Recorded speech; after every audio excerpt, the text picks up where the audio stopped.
मैं हूं नईम कैसर और आपको मालूम है कि मुल्क में इस वक्त एक्स वाई और बहुत सारे गुमनाम नामों से सियासत जो है वो अरूज पर है, क्योंकि इमरान खान साहब जो चेयरमैन है पीटीआई के और लाडले सियासतदान कहलाते हैं, आजकल उनको एक्स और वाई बहुत ज़्यादा याद आ रहे हैं। क्यों याद आ रहे हैं? इसलिए कि वो जलसों से खिताब कर रहे हैं और पंजाब में जो 20 हलकों का बल्दियाती इलेक्शन है, अब उनको पता चल चुका है कि ये इलेक्शन उनके हाथ से निकल गया है, क्योंकि जो पॉलिसीज़ उन्होंने अपनी हुकूमत के दौरान अपनाई और जो कुछ उन्होंने आवाम को तमगे के तौर पर दिया, यानी महंगाई, बेरोज़गारी, वो जो घर उन्होंने देने थे और उसके बाद जो उन्होंने बड़े बड़े दावे किए हुए थे, कोई 4 चीज़ें ऐसी नहीं जो इमरान खान साहब ने अपने दौरे हुकूमत में पूरी की हों।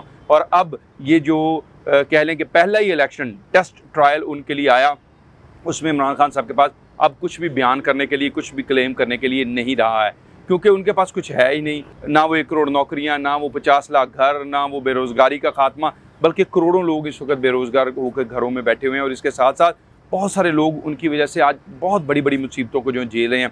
नई हुकूमत आई, जब अदम एतमाद हुई, उसके बाद उन्होंने कहा कि जी आप देखते हैं कैसे मुल्क ये चला सकेंगे, जो हमने किया वो नहीं हो सकेगा।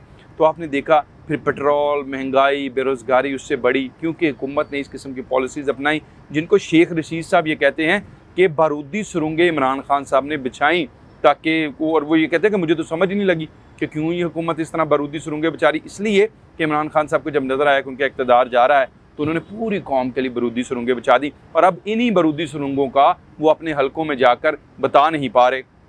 भक्कर का जलसा कहते हैं बहुत बड़ा हुआ, बड़ा क्राउड था, पीटीआई ने बड़ा ववेला मचाया हुआ है। तो ये भी बताइए कि भक्कर जो बसें पहुंची केपीके के रास्ते से, जो केपीके के अंदर से अली अमीन गंडापुर और दीगर जो लोगों ने कई रातों तक एफर्ट करके भक्कर में जलसा गाह को भरा, वहाँ बताइए लोकल वोटर कितना था। और क्या भक्कर की नशिस्त जो है वो पीटीआई क्लेम कर सकती है कि वो जीत जाएगी वोटिंग के रोज़, जब 17 को अब इलेक्शन है? नहीं जीत पाएगी, ये आप लिख लीजिए। उसकी वजह ये है कि जब आप बाहर से ला के सिर्फ इमरान खान को खुश करने के लिए और दुनिया में सिर्फ ये बताने के लिए कि इमरान खान क्राउड पुलर है, तो क्राउड पुलर इमरान खान उस वक्त भी जब मीनार पाकिस्तान पर बहुत बड़ा जलसा किया गया था, कहा गया था कि पाकिस्तान की तारीख का सबसे बड़ा जलसा है, इलेक्शन नहीं जीत सका था इमरान खान, क्योंकि वोटर और क्राउड में बड़ा फ़र्क होता है। इसलिए कि मुस्लिम लीग नून जो है वो, मैं बिल्कुल वाज़ह तौर पर अभी आपको ये कहना चाहता हूँ कि बहुत एक्टिव हो चुकी है। और जिस तरह ईद के ऊपर एडमिनिस्ट्रेशन शो की गई पंजाब के अंदर, वो एक अब फिर दोबारा से एक स्टैंप लगी है उनकी जो एडमिनिस्ट्रेशन के ऊपर है। और दीगर जो स्टेप्स दिए गए हैं, पेट्रोल जो है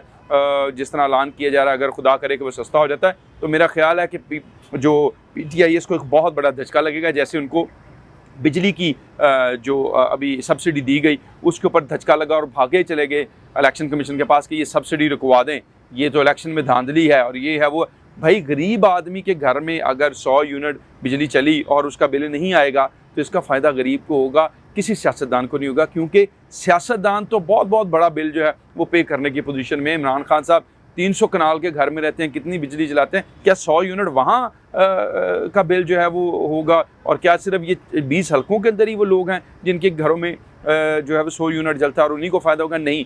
अब इमरान खान साहब, आपने और आपकी पार्टी ने पे दर पे ये साबित किया है कि गरीब का भला कोई चीज़ नहीं होती, गरीब की सोच कोई चीज़ नहीं होती। तो देखिएगा, यही चीज़ आपको सेट बैक करेगी। आप एक्स, वाई, जी और इससे अलावा भी ए से जेड तक 26 हरूफ हैं, 26 के 26 उनका विरोध करते रहिए।